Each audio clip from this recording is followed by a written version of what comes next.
नमस्कार सबैजनालाई। हामी श्री शिशु कल्याण पाठशालाबाट आज एलकेजी र युकेजीका बाबु नानुहरूसँग धार्मिक यात्रा गर्न जाँदैछौँ र हामी स्कुलबाट करिब 10:30 बजे निस्किएका थियौँ र हाम्रो गन्तव्य भनेको नयाँ गाउँमा रहेको मुक्तिनाथ धामसम्मको थियो।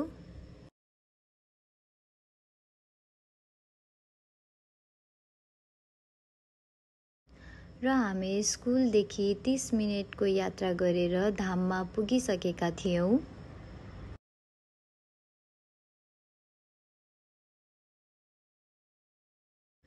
सर्वप्रथम हामीहरूले त्यहाँ रहेको गणेश भगवानको मन्दिरमा दर्शन गरायौँ बाबु नानुहरूलाई।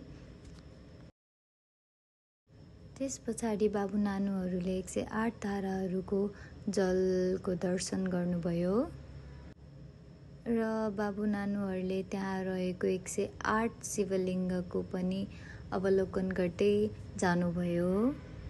शिवलिङ्गहरूको अवलोकनपछि हामी गुरुजीहरूसँग टीका लाउन गयौँ। त्यसपछि हामी त्यहाँ रहेको नाग देवताको दर्शन गर्यौँ।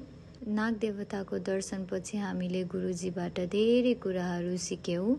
गुरुबाट धेरै ज्ञानहरू प्राप्त गरिसकेपछि हामी त्यहाँ हुनुभएका सबै वृद्ध बुबा आमाबाट गाइएको भजनमा एकदमै रमाइलो भएर नाच्यौँ।